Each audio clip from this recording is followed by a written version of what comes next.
Minister, as ever, my question is very, very straightforward. So I would be grateful in your answer if you could concentrate on the measures taken to alleviate the backlog and the communication with those who were impacted, because it did come to my attention that a number of women found out that there was an issue via the media, and that's really, really not acceptable. So if you could maybe detail for us exactly what it was that you were doing to make sure everybody knew as much as you knew. Thank you.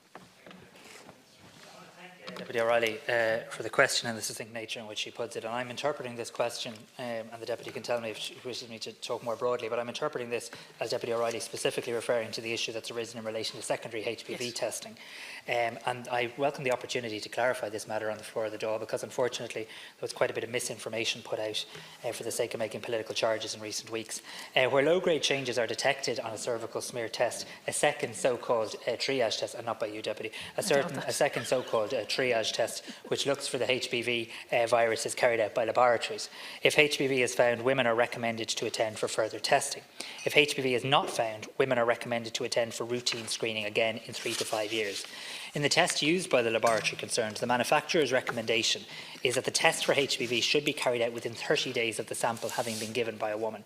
The current issue first came to light due to ongoing improvement work across the screening programme, including strengthening of the programme's quality assurance processes as recommended in Dr Scali's report.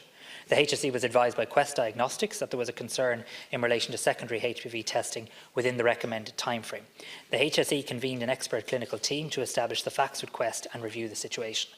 As I stated on the 5th of December, I was informed by my department that an issue had arisen and that the HSE was working to establish the facts and what action, if any, may be required, and received subsequent interim updates pending completion of the work of the expert clinical team and final confirmation of the position. My priority, exactly as Deputy O'Reilly suggests, was to ensure that women were the first to be communicated with in this issue, to actually learn the lessons in relation to the past regarding cervical check. And I've heard patient advocates speak about this, and indeed I met the 221 Plus group myself for a number of hours last week, where they too wanted to hear the information first. That was always the priority. When all of the facts were known, make sure women hear directly and indeed through their doctors. I'm advised that Quest has now provided details of all the samples it knows to be affected, and that the vast majority of letters to women affected have now been issued by the HSE. The HSE has advised that clinical research shows that HPV tests remain effective, and this is really important, when they are performed outside the recommended timeframe, and that there is little risk of inaccuracy. In fact, it was defined as exceedingly low risk by the acting clinical director of the programme as well. So nevertheless, this is a precautionary measure. It's right and proper to do this, and I'll come back in on other matters in a moment. Minister, I know that there were two separate sections, separate amounts of delay, and while I have the floor, I want to say women should have confidence. Screening saves lives. I have seen it myself. I have seen it at very close quarters. I have great faith in this programme, but all that happens has knocked the confidence that women deserve to have. So, Minister, I'm referring to a letter that was sent to yourself by Dr Matthew O'Toole, and it was sent in August 2018, and it refers to the turnaround time for processing smears now up to 12 weeks, that is problematic. And he also says, I would request that this delay in the processing of smear samples is addressed as a matter of absolute urgency. He advises that the members will have to deal with women who have yet another repeat smear to face.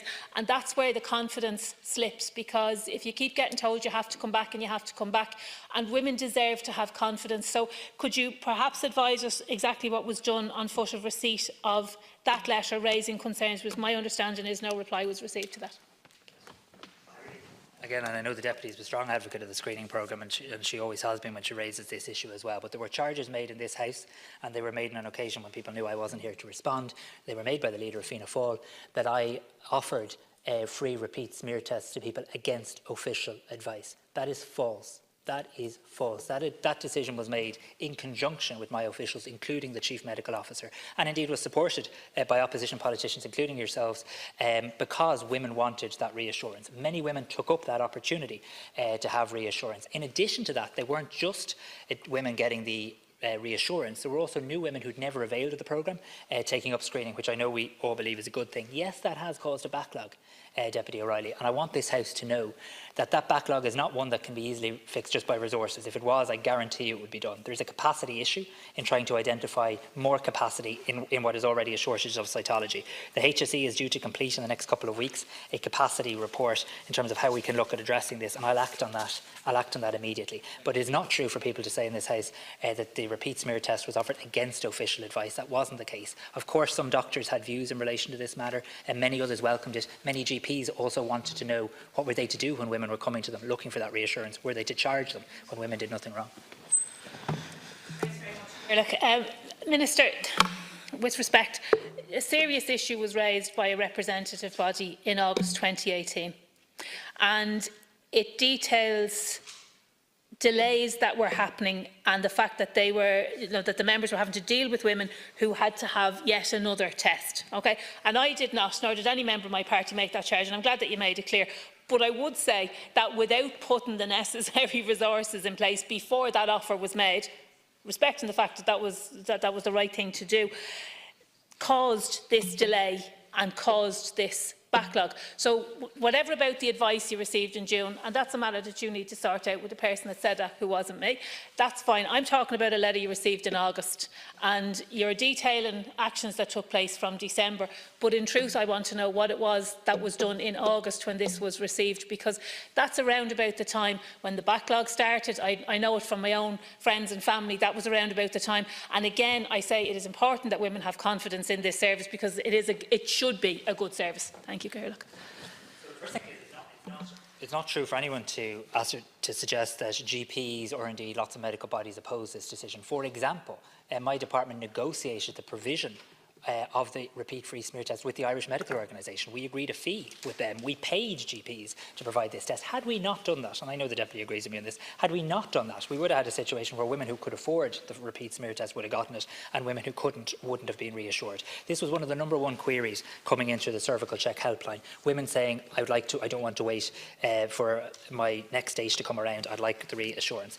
The Deputy is entirely correct. That did add to a very significant number of additional women taking up that test, many of whom got reassurance. It also obviously added to a backlog. I want her to know that long before we got that letter, and consistently, the HSE has been working to try and identify more capacity. Its first priority was to ensure the continuation of screening, which is not something we could take for granted. We came within hours of not having labs provide screening. Once that was done, the next focus was rightly on trying to find additional capacity. They're working really, really hard on that. I'm hoping they can make some progress on it, and I'm expecting to receive the capacity report very shortly.